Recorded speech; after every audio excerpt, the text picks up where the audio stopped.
I've come to Derbyshire on a bitterly cold morning to visit the Health and Safety's laboratory, which is just down there, and to meet Vomiting Larry, one of the more unusual weapons we have against one of Britain's commonest winter illnesses, Norovirus. This winter, there have been over 70% more cases of this vomiting bug than last year. Temperature and headache hit within 12 hours of infection, often with violent projectile vomiting. Up to 8 million of us are carrying this virus at any time. Now, what the virus does is it hijacks the body's normal mechanisms. It infects the small intestine and then makes you produce profuse vomit and also diarrhea. Why would a virus want to do that? Well, that way it gets out there in the world, it infects lots of other people, and it gets to live and thrive. Vomiting Larry has been designed to study the spread of norovirus. And it's hoped the findings will help control the infection in hospital wards across the country. Hi, Catherine. Hi, Michael. Hello. Now, I know one of the characteristics of norovirus is that you get this projectile vomiting, but what's the actual mechanism? Well, you often don't have the retching process that you do with ordinary vomiting, so you can be stood up and projectile vomit stood up. You have an inhalation of breath which causes the diaphragm to push down on the stomach, and then collectively all your abdominal muscles push together to create an increased intragastric pressure, which then forces the fluid out of the mouth. And then you go, like that? Just like that, yeah. And this is what Larry does, is it? Yes, this is a pump, so essentially you have fluid in here and the piston just pushes the fluid up and out of Larry's mouth. OK. Well, I would love to see Larry in action. You might want to move her back a bit, Michael. OK.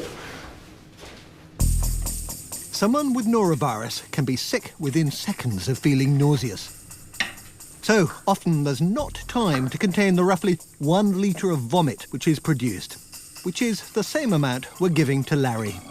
The liquid contains water with a fluorescent marker so that when we turn the lights off and put UV lights on, we can see just how far it's travelled and see even the smallest splashes. OK, I think time's to turn out the lights and make Larry vomit.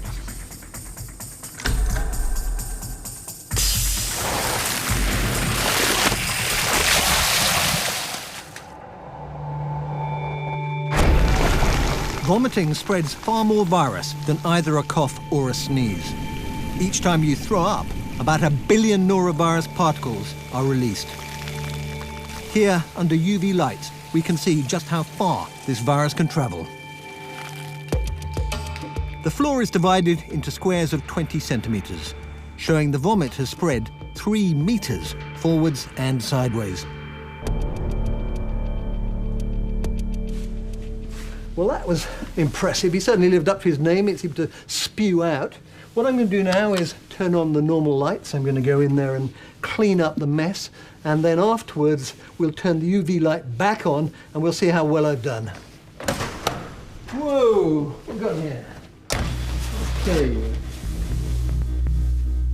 Anyone cleaning up norovirus vomit, or even being near somebody sick, risks infection by picking up the virus on their hands. It can also be inhaled. Tiny particles are stirred up as you clean. OK, I think I've done a reasonable job, Catherine. But if I've missed anything, it means live virus would be left lying around, waiting to infect. I can't see any obvious stuff there, but I guess we turn off the lights and we'll see. Ooh, not so good. I mean, there are lots of little droplets there which I did not see. I mean, the spread is really quite amazing. One of those little droplets there, what, a few million viruses in it? Potentially, yes. How long would they survive for? On carpet, potentially up to 12 days. Ooh, right. Impressive. So what about me? I can't see any on me. I imagine I've got some in my hand as I was washing it with there, but... Definitely contaminated, Michael. There's a lot on your hand. I can see equally that if you've got it on your hands like that, you're likely to stick them in your mouth or spread them around at some point. Yes. And I think I better go and get washed up. I can really appreciate now just how far virus particles can spread. and how challenging cleaning up can be. The norovirus is really good at spreading itself around, and once it's in place, it's almost impossible to kill. So all you can do if you meet somebody who's infected is wash your hands again and again. And there is no point in using alcohol wipes, because alcohol doesn't kill the norovirus.